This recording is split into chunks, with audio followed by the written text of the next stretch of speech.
37 years ago, Bud Fowler made history when he took the mound for the Lynn Live Oaks, playing at the West Lynn Ball Grounds, becoming the first African-American professional baseball player, playing for a Lynn team. And given our city's strong history of diversity, given our connection with the abolitionist movement through leaders such as Frederick Douglass, our connection with accomplishments through innovation from the likes of Jan Metzelger, and given the pioneering spirit of the city of Lynn, so many of us felt that Bud needed to be honored properly. And I'm very proud to say that I think we did so with our monument here today. I was told before this event by a very wise man that it wasn't a time to pat ourselves on the back, but rather a time to remember Bud and honor Bud. But as a politician and your self-anointed master of ceremonies, I do want to say thank you to a number of folks that have made this possible. First to our sponsors, the Lynn City Council. Yeah, clap it up. We have Jamie Marsh, the Director of Lynn's Office of Community Development here.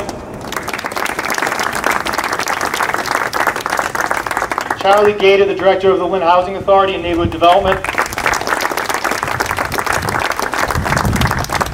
Jim Cowdell, the Director of Lynn's EDIC. We have the North Shore Navigators owner, Pat Salvi, and the General Manager, Bill Terlecki. Bill's here, I believe. Also, there were so many people from these agencies and from City Hall that made this possible, as well as some nonprofits. We had a big hand from the Lynn Museum. I want to recognize Drew Russo, Joe Scanlon, Steve Babbitt, and Nicole Bro for all their work. Andy Hall and Lisa Nerick and all the team down at DPW. From community development, quite the long list here, John Kasayan, John Moberger, Don Walker, and Mike Murray, who I especially want to say thank you. Mike was like a chaperone for me throughout this journey of public monuments. Without Mike, I really don't think this ever would have got off the ground. So thank you, Mike, and everyone in community development. I just quickly want to acknowledge the elected officials that are here. We have City Council President Dan Cahill, who you'll hear from shortly. Councilor at Large Buzzy Barton. Councilor of Ward 5, Diana Jacutis. Councilor of Ward 6, Peter Capano. School Committee Member John Ford. We have Jen Migliori from Congressman Moulton's office. And also Ariel, welcome, Ariel Vega from U.S. Senator Elizabeth Warren's office. And of course, sorry, Mayor, right in front of me. Mayor Judy Flanagan Kenny as well, who also came up. So first off, I'd like to welcome the Mayor up to say just a quick greeting from the city with Council President Cahill.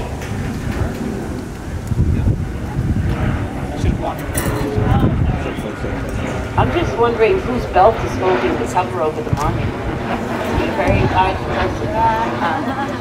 I want to thank everybody for coming. I really can't say anything more than Representative Crichton has said. Lynn is a city of diversity. We're proud of our heritage. This monument is absolutely appropriate to have here in the city, and Fraser Field is the best place I can think of to have it placed. And just by the sheer size of the turnout, I can see that the placing of this monument means so much to all of you too. So welcome. Dan, would you like to add anything? Thank you, Madam Mayor. I'm just really honored to be here, and I just want to make sure that the crowd knows how much work. I know the committee put a ton of work into it, and we're really appreciative.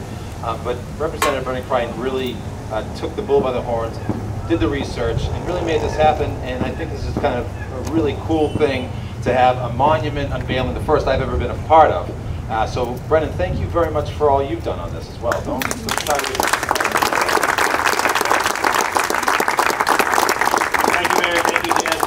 Appreciate the kind words. We also have State Senator Tom McGee here, who I'd like to call up now, say a few things on behalf of the delegation. Very illustrious delegation.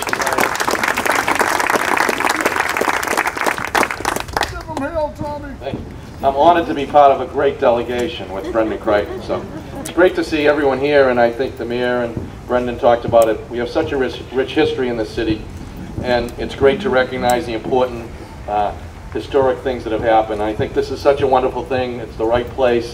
And I too want to echo, I know Brendan was talking about this, I don't know, a year and a half, 2 years ago, and said we really needed to do something like this, recognize this this man and what he meant to this city, and the real opportunity to see it done here in Lynn is great. So glad to be here with all of you, and it's great to be a part of a ceremony that recognizes this is a great place to live. It's a great city. Our diversity has always been our strength, and it's great to recognize that with this kind of a monument, and recognizing that he had a chance to play baseball here in Lynn and break ground long before it happened in the pros. So in terms of the Major League Baseball, so great to be here. Brendan, great job. As I mentioned earlier, there's a whole collection of folks that have been involved from the start, and I'd like to welcome one of those people to come up and just say a few words. It really took a community effort, so I'd like Pam Freeman, if you don't mind, come just say a few remarks.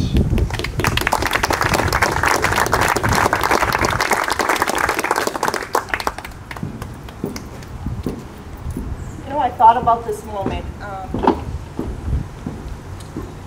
You know, we're here today, and it goes back to the roots of Lynn.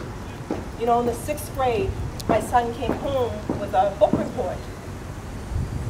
And this teacher would push my son to learn about his heritage. And at first I was a little taken back by it. And that heritage talked about this baseball player. My son loves the game of baseball. And it talked about Bud Fowler. And we did this project together, and we learned about one of our heritage. And he went on and he got a really good grade, and I was so proud of him. I'm so proud of my kids. Anyone that knows me, I push my kids for education. And then I had this wonderful opportunity to serve on a committee. And a young kid from Lynn that's vibrant, that's respectful, that's kind, that's nurturing, brings this person in front of my face once again. It's Bud Fowler. And it's Brendan Crichton. And I said to myself, gee, here we are, in this city of first, in this young, vibrant kid bringing to me the attention of one of Lynn's first, an African-American male that set foot here in the city of Lynn. And I looked at this kid and I said, wow, Brendan, this is amazing.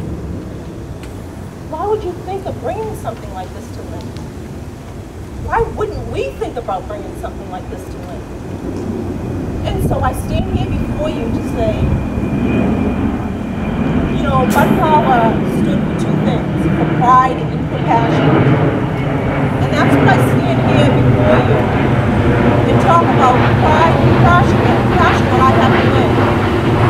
And sometimes we go at it in totally different directions, and sometimes we go at it together, and sometimes we look at our mayor of Lynn and we say, why? And she may push back, or she says why, we may agree. But at the end of the day, this is about Lynn. This is another city of the first. And I'm honored to be part of this just most wonderful event today. And I'm honored to be a partner that I believe Brendan Crichton looks at me, not in front of him, not in back of him, but beside him. And you know, the other thing that I'll add really quickly was that team. We all sat there and we all talked about the importance, and not one person took and looked at any negative about this monument being here in Lynn today. And at the end of the day, if we do things together, our community will be strong. If we do things solo for many different reasons, we're going to be weak. But you know what I say today? Thank you. And first and foremost, I want to thank the mayor of the city of Lynn for allowing us to make it possible.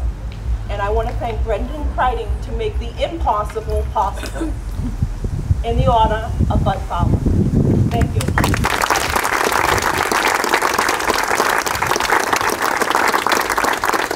Thank you, Pam. We also had to do a lot of historical research on this. There's been a lot done over time. We actually have a few people here. Bob Keenan had done some. we just found an article from Maureen from the item that she had written a while back, but a lot of the research was lacking some real local information. And Julie Green, who had been a part of this, she's part of the Lynn Historical Commission, really got down to it at the Lynn Library and found some facts that hadn't even been uncovered yet. So Julie, I'd like to welcome you to just give a quick background on the history of Bud and baseball and some of the things you found. Thank you. Yeah, so Brendan invited me to be part of the committee, and I was a little worried because I really am not a big baseball fan. And anyway, I went to the meeting and I heard that it was May 17th, 1878. And the meeting got over at about 7, and I said, oh, I think I'll go to the library and see what I can find. So I went to the microfiche like I always do, and I pulled up the date. And there in the Lynn item, the Lynn item had just started up in 1878. And there was the article about Bud Fowler and mentioning him and everything. And that's before the meeting, Brendan had sent us information about Bud Fowler, and they mentioned Lynn, but they had all kinds of articles from all over the country, but they didn't have the Lynn item article at all. So that was really interesting. So real quickly, and you'll see this on the relief as well, but he was born John W. Jackson. We don't know why he changed his name to Bud Fowler. Partly maybe because his parents didn't want him to play baseball. He grew up in Cooperstown, New York, so he had to play baseball. I just want to give you a little background. He was born on March 16, 1858. So think about that time period. You know, this is before the Civil War. African-American family in upstate New York, free, and they were a family of barbers, and they lived a very middle-class lifestyle. So, and then they moved to Cooperstown, and then Bud started playing baseball. One of the articles I read said that they called him, he got the name Bud because he used to say to everybody, hey Bud, that's how he'd start a conversation. So that's one thing I read. And so then, you know, he grew up during the Civil War and then during Reconstruction. So this was a time before the color barrier. So everybody talks about, you know, the color barrier. Well, poor Bud saw the color barrier in baseball being erected as he grew older because there wasn't really a color barrier, at least there wasn't an institutional one, but they did institutionalize it at the turn of the century. But before that time, what would happen is that Bud would go play somewhere, and they'd say, hey, we're not playing against a team with a black player, or if there were a couple of black players on the team, and so then Bud would have to go somewhere else. So he belonged to 17 teams in 10 years in 9 different leagues. But I don't think it was because he was let go because he wasn't a great player. On the contrary, he was brought in because he could play, but they would play a southern team or they would play a team, you know, on the border states or whatever, and then he would be asked to leave. And then he started up a national, a Negro league, and he also started up in a lot of teams. But those kind of failed, you know, because of financing and all the rest. And so, you know, it kind of ends tragically. He dies in Frankfort, New York, in poverty, really. And he dies on February 26, 1913, and he was buried in an unmarked grave. But later on, they erected a stone in his memory, so you can find that stone if you go to that cemetery. But I just want to read you a couple of excerpts about Bud, the young man in Lynn. And about this team, they were called the Live Oaks, and we were looking up, but it's not. It's an ash. But anyway, they were called the Live Oaks, and they were a professional minor league team, and they were the first professional minor league team in the country. And they were doing terribly, and one of the reasons why they're doing terribly is because their pitcher was a drinker or a drunk. And so sometimes they would do phenomenally well, but then when he was drinking too much, they would do really poorly. So they brought, so they had just lost a lot of games. to different teams, and then a team came in from Ontario, and they were called the Tecumsehs, and they won like 2 games and just wiped the field with the live oaks, and then they came and they brought Bud in. And so here's Friday evening. That's the other thing I love. You know, the Lynn item had 2 editions a day when they first started, one in the morning and one in the evening. So the game was during the day, and this is on the Friday evening, May 17th, 1878, second edition, 6 o'clock. Whippy big engine, tables turn, great oaks from little acorns grow. The champion kickers forfeit the game, the full score. Live oaks 3, Tecumseh 0. So, and Bud pitched the game. So they said about 300 persons, all the other games had like 10 people at them, assembled to witness the second game from the Tecumsehs. Fowler, the colored Chelsea pitcher, pitched the Oaks, and Wood of the same club played center field. Price and O'Leary laying off. In the first inning, Sullivan and Say got bases on errors of Bradley and Dosher, but could not score. The Tecumsehs didn't see first. In the second, Wood took first on Dunnigan's error, and Spence and Lapham hit safe. Wood went out trying to score, and the Oaks lost a chance for a run. Burke got first on balls and stole second. He was caught napping and declared out.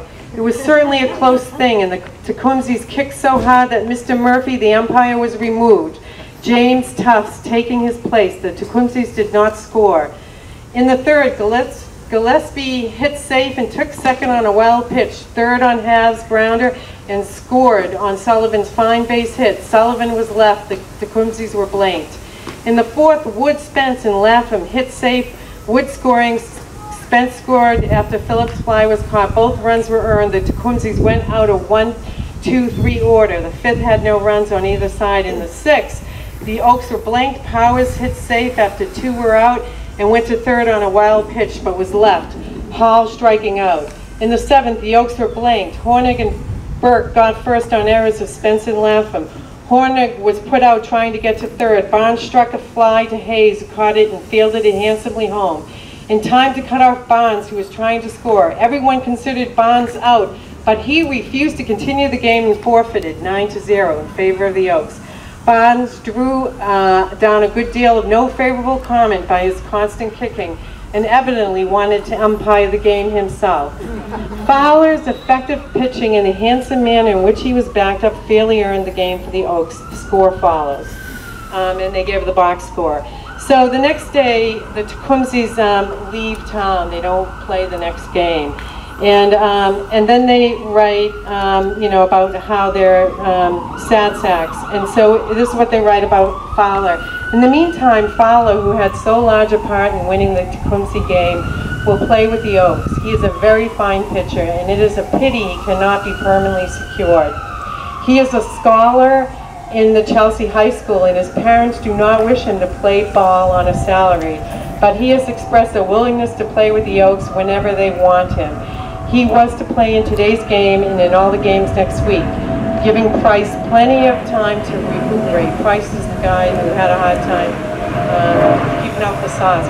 So then the Lynn item writes an editorial that they had a baseball editor. They write an editorial, and they basically talk about too much drinking going on. And so then the Tecumsehs leave and say, we're going to go to Worcester, because Worcester's a better town for us. So they keep a team in Lynn, and Bud does play for them for about a month, and then he starts his kind of odyssey in the world of baseball, going everywhere. And that's maybe why he changed his name too, because John Jackson was supposed to be at Chelsea High, but had other dreams. So I just thought that you would be interested in hearing that little part about Bud Fowler. And he really had a great experience in Lynn, and I'm happy for that. Thank you so much for everything you've done for this project, Julia. I would like, as we are losing daylight, we are all here to see the unveiling of the monument. First, I'd just like to say a very brief few words about our artist. Reno Pisano was a lifelong Lynn resident, currently living in Nahat. He's done other works in Lynn, including the Frederick Douglass sculpture, the Jan Mexgallagher, and the Mary Baker Eddy And he's a great guy, known all over the country, all over the world for his work in art. But if you get to know him, you realize what a great, genuine person he is. One of the best things that come from this project for me was getting to meet Ray. So Ray, come on up here and let's unveil the work that you've done.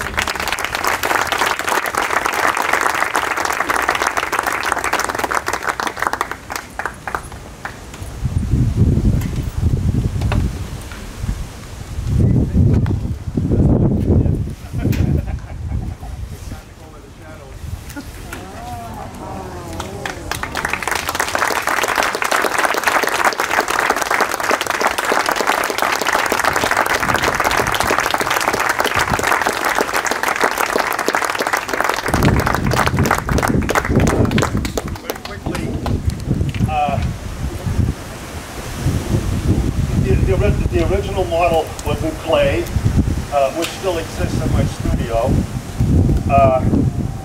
Was cast in bronze with a chosen patina to give it the color. The dedication is here, and I think you can all hear me without that.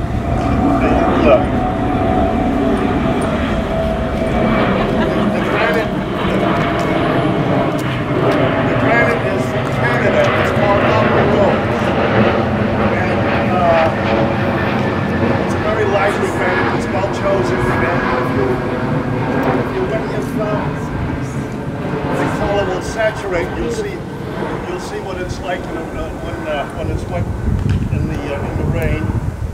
Very quickly, Mike Murray called me about Bud, and when he told me about Bud, I said I have to do it. And then Brendan. Tell you too much about his enthusiasm because, but he was there, and I would say passionately involved. And Brendan, that's what helped it off the line. They were a great guy, and it was Thank you. We're going to wrap up here and welcome everyone to come see the structure. We also have a resolution from the National Baseball Hall of Fame that the President Jeff Idelson had mailed out to us. So feel free to read that and check out the biography, which is available. Also, Rick Starbird, school committee member, arrived. Just wanted to recognize him. But thank you guys so much. It's been an opportunity. I really appreciate all